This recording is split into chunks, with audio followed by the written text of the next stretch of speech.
So this morning I'm going to be talking about PIPAC for gastric cancer peritoneal carcinomatosis.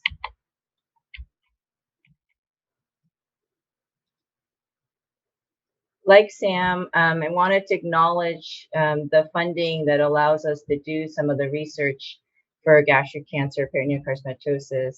First one is from the DoD and the Stand Up to Cancer grant, which allows us to address early detection of gastric cancer, and the support of the Department of Surgery, our chair here, to allow in-depth research in gastric cancer. My goal and our goal is to eliminate deaths due to stomach cancer, to bring the best of science and technology to improve quality of life and long-term survival for all of our patients with stomach cancer, including those with peritoneal carcinomatosis. So I invite all of us to work together to reach this goal. And we are teaming up to cure stomach cancer. I wanted you to all know that there are groups of us around the country, around the world, and you met Dr. Badwell and Dr. Blakely. We are all working together to find a cure for gastric cancer. You recognize some of our faces here, Aki Smith and Sam Klepner, Dr. Joseph Chow. Some of you may have him as your medical oncologist, who is my medical oncologist here at City of Hope.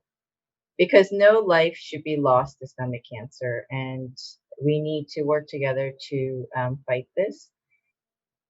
One interesting thing, and that's disheartening, is that stomach cancer peritoneal carcinomatosis actually adversely impacts young adults. From a study recently looking at the California Cancer Registry, we found that despite the average age of stomach cancer patients being 68 years old in the United States, patients who are younger than 40 years old who get diagnosed with stomach cancer actually have more aggressive disease and resistant treatment tumors. And more than 40% of stomach cancer patients under the age of 40 will present with stage 4 gastric cancer in California. And those who are under age 40 years old are more likely to present with peritoneal metastases at the time of initial stomach cancer diagnosis. And this can be disheartening. Peritoneal carcinomatosis, I think we've all learned about this already in the previous presentations, but peritoneum is the most common site of recurrence or metastatic presentation of stomach cancer. And this is on the right here is what it looks like when we go in with a diagnostic lab and take a look. The studying of tumors that you've seen presented by Dr. Badwell previously, this is what I see when I go to the OR, and this patient will not be surgically curable initially. The tumors in the peritoneum are called peritoneal carcinomatosis, and as you know, they can be associated with a myriad of complications, such as malignant ascites, development of bowel obstruction, pain, malnutrition, and cachexia, and this is what we're trying to fight with our therapies. Standard of care systemic therapy you all know about, and many of you have probably gone through some of these and multiples of them, including Herceptin or immunotherapies that have just come out. In these patients with peritoneal carcinomatosis, the role of surgery has been very, very limited. Although you've heard some of the promising trials, the role of surgery is very limited, and that's not good enough, and it is unacceptable. And so looking at the progress that we have made against stage 4 stomach cancer, it's all mostly been due to improvements in survival, or mostly due to IV therapies. But we're entering a new world of cancer treatment where systemic therapy has made modest and very little progress over the years. If you can see on this graph here, you heard of 5-FU, you've heard of Taxol, cisplatin. Many of you or your family members with stomach cancer have received these therapies for stage 4 gastric cancer. Now we are beyond that. In 2020, we are getting Herceptin, we're getting Pembro, all of these combination therapies with novel clinical trials. So, and now what we are come to address is that, getting to understand and know the barriers to peritoneal carcinomatosis better. We can't just be using intravenous therapies. because we know that some of the approaches that we've had in the past is insufficient. So surgery, it's very difficult to surgically cure peritoneal carcinomatosis because it's so diffuse, like that we have discussed before, and it can be harmful to operate in a patient who is so sick or tumor burden is too high, where the tumor continues to grow. So there, for the IV therapies, unfortunately, we've learned that there is the tumor, there is a blood peritoneal barrier that surrounds the peritoneum that prevent effective drug delivery, like you've heard before. Not only that, the peritoneum can be very immunosuppressive, where the drugs don't work very well delivered and need higher doses.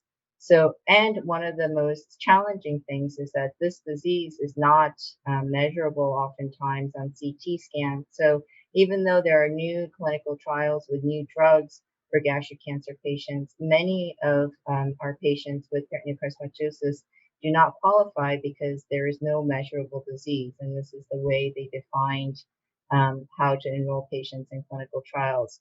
And overall, there's very little known about what happens to drugs when it's given intraperitoneally. So now we come to regional therapy for peritoneal carcinomatosis, which has been around for over 40 years, but has gained much more interest and focus in the United States recently in the past 5 years, probably with surgeons who are interested in treating gastric cancer patients, like Dr. Badwell and Blakely and myself. You've heard about intraperitoneal chemotherapy. You've heard about PIPAC, and now I'm going to talk a little bit about what's different about PIPAC. You'll notice that not every patient with peritoneal carcinomatosis is the same. On the picture on the right, this patient has a low peritoneal tumor burden. The picture on the right as a for a surgeon. So screen left for you has a low tumor burden patient, and then screen right for you is a high tumor burden patient. And so PIPAC for gastric cancer peritoneal carcinomatosis has just come to the United States. And what is PIPAC? It's pressurized intraperitoneal aerosolized chemotherapy, just like the acronym says and the name is. It's delivery of pressurized chemotherapy into the peritoneum at high pressure using a something called a captive pen. So it's a laparoscopic approach of delivering chemotherapy.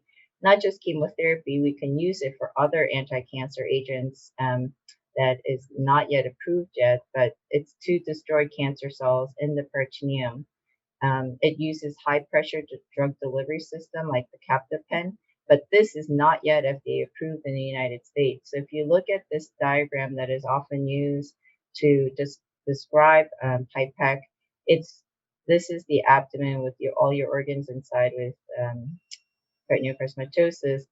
We just put in two small incisions and a laparoscope with a camera and a insufflator and the captive pin. And I'll show you what we did in the operating room. But essentially, this is the setup.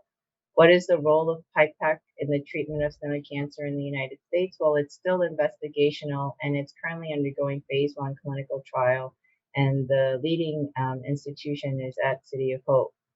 So the goal of phase 1 trial for PIPAC in the United States, it's called device registry, because right now this device and this approach is not approved to be used for any therapy or any disease yet. But that's why we're evaluating it in the phase 1 trial.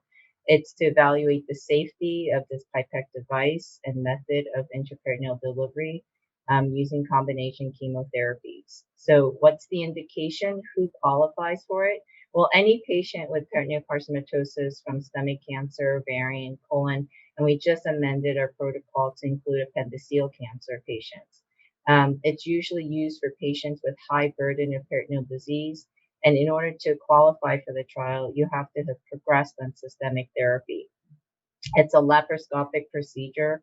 It's a short hospital stay, about 24 to 48 hours. And the goal is to repeat the treatment 3 times over the course of um, 6 weeks period over the course of 3 months.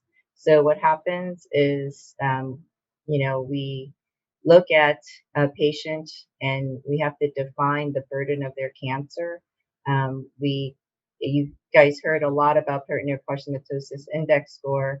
When we do a diagnostic laparoscopy, we look in and we score the peritoneum based on the burden of cancer. So this is a lower burden of cancer. These two patients actually have similar high burdens of cancer, and these two patients on the right are probably eligible to, if they have failed a first-line therapy, to be on a trial for PIPAC. The drugs are cisplatin, doxorubicin. It comes in a bag like this to the operating room, and at City of Hope, Dr. Joseph Chow, my partner, writes the orders for this. In the operating room, we have a team. The OR is set up. Because PIPAC aerosolizes the chemotherapy, there's a lot of safety measures that need to be taken. So the room is prepared. There's a back room where we need to hide during the PIPAC. So if you want to, this was our initial team when we did our first PIPAC case.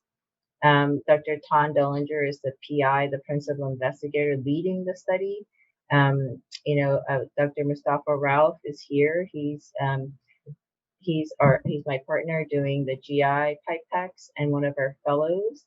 And this is me. If you can't find me in there, that's me. This is our fellows setting up, checking out, posing for the picture. For our first, the intraoperative view that you have is the patient is brought in and we put in these trocars. And the view that I have of what's going on inside is through a laparoscope, and you can see it on the screen here. But once it's all set up, we need to leave the room, and because this pressurized machine here is going to aerosolize, start spitting out the chemotherapy through this tiny hole, and then it's going to start to become like a mist. It becomes aerosolized, and then all you see is this in the operating room while we're hiding in this room in the back. So the phase 1 PIPAC trial, the experimental design is within a month before you get registered, you need to be evaluated to see if you meet the criteria that I spoke to you about before. And then once you get on the trial, you have an opportunity to have 3 treatments of PIPAC. This runs over 3 months. Unfortunately, no concomitant we cannot give systemic chemotherapy at this time. So the patient selection is very rigid, and we need to evaluate every single patient very closely to make sure that PIPAC is the right treatment for that patient. So what is the evidence for PIPAC? Well, the PIPAC evidence comes from international experts. The picture here, there is a society called the International Society for the Study of Flora and Peritoneum who've been advocating and evaluating PIPAC at different institutions around the world. Professor Mark Raymond, he's the guy who started all of this. The guy in the middle here is Professor Mark Picard So Mark Raymond is from Germany, Picard is from France, and my dear friend, Dr. Professor Jimmy So, he is from Singapore, and he does mostly gastric cancer.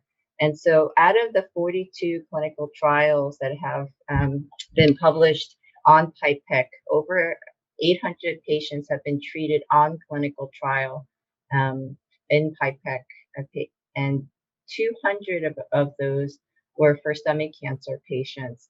They have demonstrated using different types of chemotherapies, including cisplatin and doxorubicin and oxaliplatin, that this method of chemodelivery is safe and feasible, and that 79% of patients who have received this over 3 doses of it over time had stable disease or decreased ascites.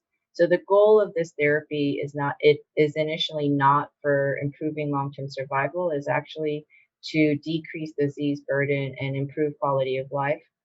Of course, we want to know what the long-term survival is, and what they have found is that the survival in months is 10 to 20 months survival. This is not in comparison to other trials, but you have to remember that these patients have very high burden of peritoneal disease. Um, the studies suggest that this may prolong survival, and some of the patients being treated off of therapy have had clinical trials have had some prolonged survival responses.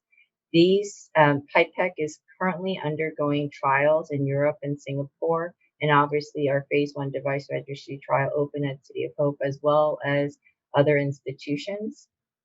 And so, this is what is the ultimate role of regional therapy for stomach cancer? You know, when I talk to my medical oncology colleagues and Dr. Klempner and Dr. Joseph Tao, we sit down and we think about every patient. For all gastric cancer patients with advanced stage disease, um, it's a patient specific, patient tailored, tumor specific strategy. So not everyone fits a treatment strategy. Not everyone fits the same treatment strategy. Just because you have gastric cancer peritoneal carcinomatosis doesn't mean that each therapy is going to work for you or not work for you. And so we need to actually evaluate every patient as an individual, every tumor as an individual tumor. And so the way I look at it is that all patients with advanced stage disease should be cared for by a multidisciplinary team that includes not just surgeons or medical oncologists, but a team of us working together to discuss the best treatment option. Because even with a patient with no peritoneal carcinomatosis, but a high risk, there may be a role in the future or on a clinical trial for a patient to receive regional therapy. If you have minimal disease, a PCI score less than 6, which is very limited peritoneal disease, are we going for a curative therapy? I think we should be with the novel therapies coming out, but it needs to be planned and restagings can't just be done with CT scans. So we need to consider whether patients needs to be reevaluated with laparoscopy. When and where is intraperitoneal or hyperthermic chemotherapy indicated? Right now, PIPAC, these would not be patients that would be enrolled in PIPAC trials. Moderate disease where PCI score is low but not that low, what do we do for these patients? Are we going for curative therapy? It's possible. When do we do restaging laparoscopy? There's a lot of questions, and it's not going to be the same. The answer is not going to be the same for every patient. And obviously, for those patients with high burden of disease, PCI score greater than 12, more closer to 28 and 30, there is a role after receiving systemic therapy. If there is no option for other clinical trials, that PIPAC is available now in the United States on a phase 1 clinical trial. So these approaches are different, although the options for everything exist depending on the burden of cancer in your peritoneum or if you have extra peritoneal disease. So, in summary, every patient with stomach cancer, peritoneal carcinomatosis, should be evaluated by a multidisciplinary team for potential regional treatment option. Treatment strategies should be evidence based, but we need to think outside the box and beyond the standard of care because standard of care, unfortunately, is not going to give us a cure for patients with peritoneal carcinomatosis. Every patient tailored tumor specific treatment strategy should be developed, and we need to consider all the evidence that is out there, all the possible options, and come up with the best strategy for each patient. PIPAC is investigational and currently undergoing safety evaluation in the United States. It is not FDA approved yet. Phase 2 PIPAC trial is being developed and planned for stomach cancer patients in at City of Hope as soon as we get FDA approval. And I want to let everyone know that there are many, many promising new therapies that are under preclinical testing and coming out for stomach cancer, because this is a new era of precision oncology. And I wanted to say that in the future, there are a lot of novel therapies coming out for gastric cancer. So One problem that we have is that there are numerous novel agents for cancer that are under investigation, but we need to direct these novel discoveries for stomach cancer patient treatment because um, fortunately, there's not that many stomach cancer patients in the United States. Unfortunately, we don't get that much press, and it takes a long time and a lot of effort to get these novel therapies directed for our stomach cancer patients. What we need is to be able to get these novel therapies directed to stomach cancer patients, evaluate them, especially for patients with peritoneal carcinomatosis in the preclinical setting. So we have evidence to bring to clinical trials. We need to conduct clinical trials for stomach cancer patients, more and more of them. And in the clinical trials, we need stomach cancer patients included in that so that we can develop better treatment strategies. Like Dr. Bajuel mentioned that a lot of these trials come from East Asia and not in the United States. So what are available? Yes, there are new regional therapies available. There's novel immunotherapies coming out. I'm investigating oncolytic viruses, and we're investigating CAR T therapy at City of Hope and liquid biopsies. But they need to be directed towards stomach cancer patients. So what we need is awareness, advocacy. We need funding. We need awareness, advocacy, and funding so that we can bring the best of science and technology to cure the stomach cancer patients.